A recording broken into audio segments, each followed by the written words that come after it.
Car മുന്നോട്ട് നീങ്ങുമ്പോൾ പിന്നിലെ സീറ്റിലിരുന്ന ദീപ്തി തൻ്റെ മൊബൈലിലെ ക്യാമറയിൽ നോക്കി മുടിയൊക്കെ ഒന്ന് ശരിയാക്കുമായിരുന്നു. അവള് വീണ്ടും വീണ്ടും തൻ്റെ വസ്ത്രത്തിലും മേക്കപ്പും ഒക്കെ നോക്കി സംതൃപ്തിയോടുകൂടി അവളുടെ അമ്മയോടായ ഓരോന്ന് സംസാരിക്കാൻ തുടങ്ങി. മമ്മി, എങ്ങനെയുണ്ട് എൻ്റെ ലുക്ക്? സൂപ്പറല്ലേ കാണാൻ? സൂപ്പറോ? അവളുടെ അമ്മ ചിരിച്ചുകൊണ്ട് പറഞ്ഞു. ഇന്ന് എല്ലാവരുടെയും കണ്ണ് എൻ്റെ മോളിൽ തന്നെ ആയിരിക്കും. ആ വാക്കുകൾ കേട്ടതും അവളിൽ അഹങ്കാരത്തോടു കൂടിയുള്ള ഒരു പുഞ്ചിരി വിരിഞ്ഞു. അതെനിക്കറിയാം മമ്മി, അവൾ യാതൊരു സംശയവുമില്ലാത്ത പോലെ പറഞ്ഞു. ഇന്നത്തെ ഫംഗ്ഷന്റെ ഹൈലൈറ്റ് ഞാൻ തന്നെ ആയിരിക്കും. എല്ലാവരുടെയും ശ്രദ്ധ എന്നിൽ തന്നെ ആയിരിക്കാം. ഞാൻ അത്രയ്ക്ക് സുന്ദരിയല്ലേ? വിശ്വനാഥൻ മുന്നിലെ സീറ്റിലിരുന്നു കൊണ്ട് അവളുടെ സംസാരമൊക്കെ കേൾക്കുന്നുണ്ടായിരുന്നു. അവൾ ചിരിച്ചുകൊണ്ട് തന്നെ ഓരോന്ന് പറയുമ്പോൾ ചിത്ര എന്തോ ഓർത്ത പോലെ പറഞ്ഞു, മോളെ, പക്ഷേ ഇന്നത്തെ ഫംഗ്ഷനിൽ ആ വൈദേഹി ഉണ്ടാവുമല്ലോ എന്ന്. ആ പേര് കേട്ടതും അവളുടെ മുഖത്ത് പുച്ഛം നിറഞ്ഞു. അവൾക്ക് വൈദേഹിയെ ഒട്ടും പിടിക്കില്ല. ചെറുപ്പം മുതൽ തന്നെ അവളോട് അസൂയും പകയും മാത്രമായിരുന്നു ദീപ്തിക്ക്. അവളെപ്പോലെ അവൻ കുറേ ശ്രമിച്ചു, പക്ഷേ എന്തൊക്കെ ചെയ്തിട്ടും അവളെപ്പോലെ ആവുന്നില്ല എന്ന കണ്ടതോടുകൂടി അവളിലെ ദേഷ്യം ഇരട്ടിച്ചു. വൈദേഹി ആഗ്രഹിക്കുന്ന എന്തും തനിക്ക് വെട്ടിപ്പിടിക്കണമെന്ന ചിന്ത വളരുന്തോറും അവളിൽ കൂടുതലായി വന്നു. അവൾ ദേഷ്യത്തോടു കൂടി പറഞ്ഞു, എനിക്കിപ്പോഴും അറിയില്ല മമ്മി, അവളെ കണ്ടാൽ എന്താണ് എല്ലാവരും ഇത്ര വലിയ ബിസിനസ് വുമൺ ആണ്, ആനയാണ് ചേനയാണ് എന്നൊക്കെ പറയുന്നത് എന്തുകൊണ്ടാന്ന്? അതിന് മാത്രം എന്ത് കഴിവാണ് അവൾക്കുള്ളത്? അവൾക്ക് എന്ത് പ്രത്യേകതയാണ് ഉള്ളതെന്ന് എനിക്ക് ശരിക്കും അറിയില്ല. എൻ്റെ കണ്ണിൽ ഒരു പ്രത്യേകതയും തോന്നുന്നില്ല. എന്നെപ്പോലെ സൗന്ദര്യമുണ്ടോ അവൾക്ക്? അവൾ ചോദിച്ചതും അവളുടെ അമ്മ ദീപ്തിയെ നോക്കി. അവരുടെ മനസ്സിലും ആ ഒരു ചോദ്യം വന്നു, വൈദേഹിയാണോ ദീപ്തിയാണോ ഭംഗിയെന്ന്. അവരുടെ മനസ്സ് പോലും പറയുന്നുണ്ടായിരുന്നു വൈദേഹിയാണെന്ന്. പക്ഷേ ബുദ്ധി സമ്മതിച്ചു കൊടുക്കുന്നില്ല. അവളുടെ അമ്മ മൗനം പാലിച്ചു. ദീപ്തി തുടർന്നു, എന്നെപ്പോലൊരു ഫിഗറോ സ്റ്റൈലോ അല്ലെങ്കിൽ എന്നെപ്പോലെ ഫാൻസോ അങ്ങനെ എന്തെങ്കിലും അവൾക്കുണ്ടോ?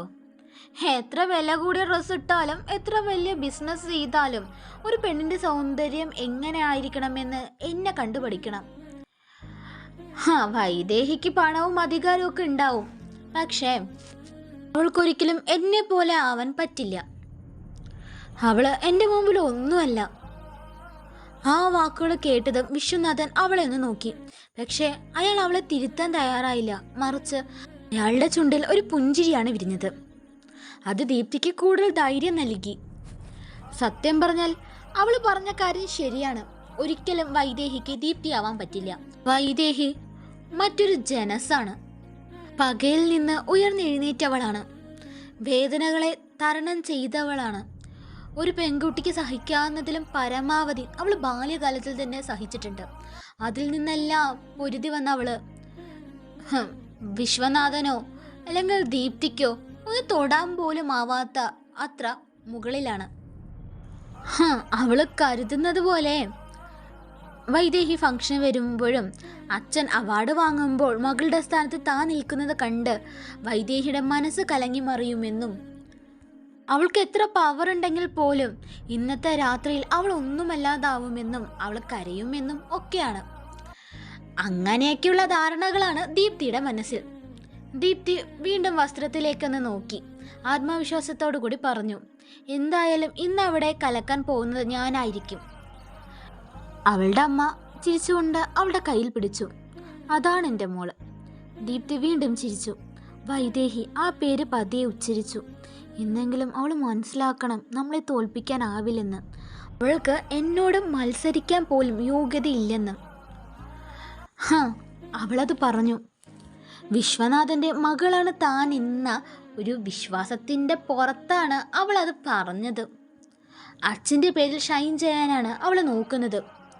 പക്ഷേ ആ സമയങ്ങളൊന്നും അവൾ ഓർക്കാത്ത മറ്റൊരു കാര്യമുണ്ട്, ഈ അച്ഛൻ പോലും ഒറിജിനൽ അല്ലെന്ന്. പക്ഷേ ദീപ്തിക്ക് അറിയാത്തൊരു കാര്യമുണ്ട്, രാജകുമാരി എന്നും രാജകുമാരി തന്നെ ആയിരിക്കുമെന്നത്. അവളും മത്സരിക്കാൻ പോകുന്നത് വൈദേഹിയുടെ സൗന്ദര്യത്തോടോ വസ്ത്രത്തോടോ അവളുടെ സ്റ്റൈലിനോടോ ആയിരുന്നില്ല. വർഷങ്ങളായി ഉള്ളിൽ കത്തുന്ന തീയോടെ പകയിൽ ജീവിച്ച ഒരു പെണ്ണിനോടായിരുന്നു, അവളുടെ വേദനകളോടായിരുന്നു. ദീപ്തിക്ക് ഇന്ന് സ്വന്തം സൗന്ദര്യം കാണിക്കാനായിരുന്നു ആഗ്രഹമെങ്കിൽ വൈദേഹിക്ക് സ്വന്തം ശക്തി കാണിക്കാനായിരുന്നു. എന്നാൽ ആ വേദിയിൽ വൈദേഹി എത്തുന്ന ആ നിമിഷം മുതൽ മറ്റൊരാളുടെ കണ്ണും അവളിൽ നിന്ന് മാറില്ല. അവൾ അവാർഡ് വാങ്ങാൻ മാത്രമല്ല വരുന്നത്, വിശ്വനാഥൻ്റെ സാമ്രാജ്യത്തിൻ്റെ മുമ്പിൽ അവളുടെ പേരെഴുതാൻ കൂടിയായിരുന്നു. എത്രയൊക്കെ തള്ളിക്കളയാൻ ശ്രമിച്ചാലും നശിപ്പിക്കാൻ നോക്കിയാലും ജാനകിയുടെ മകൾ എന്നും വിജയിച്ചു കൊണ്ടേയിരിക്കും എന്ന് തെളിയിക്കാനാണ്. അതുപോലെ അവളെ വേദനിപ്പിച്ചവരെ, അവളുടെ അമ്മയെയും അനിയത്തിയും ഇല്ലാതാക്കിയവരെ ഒരിക്കലും വെറുതെ വിടില്ലെന്ന് താക്കീത് നൽകാനും കൂടിയാണ്. നഗരത്തിലെ ഏറ്റവും വലിയ 5 സ്റ്റാർ ഹോട്ടലിൻ്റെ ഗ്രാൻഡ് ഹാൾ ഇന്നത്തെ രാത്രിക്കായി ഒരു രാജകീയ വേദിയായി തന്നെ മാറിയിരുന്നു. സ്വർണ്ണ നിറത്തിലുള്ള ലൈറ്റുകൾ, ചുവന്ന കാർപ്പറ്റ്, ചുറ്റും വില കൂടിയ പൂക്കളും അലങ്കാരങ്ങളും, വേദിയുടെ പിന്നിൽ വലിയ LED സ്ക്രീനിൽ തിളങ്ങുന്ന അക്ഷരങ്ങൾ ബിസിനസ് എക്സലൻസ് അവാർഡ്സ്, അതിൻ്റെ താഴെയായി best CEO of the year എന്നും തെളിഞ്ഞു നിൽക്കുന്നുണ്ടായിരുന്നു. രാജ്യത്തെ പ്രമുഖ വ്യവസായികൾ, ബിസിനസ് മാഗ്നറ്റുകൾ, സെലിബ്രിറ്റീസ്, മാധ്യമപ്രവർത്തകർ എല്ലാവരും ഒന്നിനു പുറകെ ഒന്നായി ഹാളിലേക്ക് എത്തിക്കൊണ്ടേയിരുന്നു.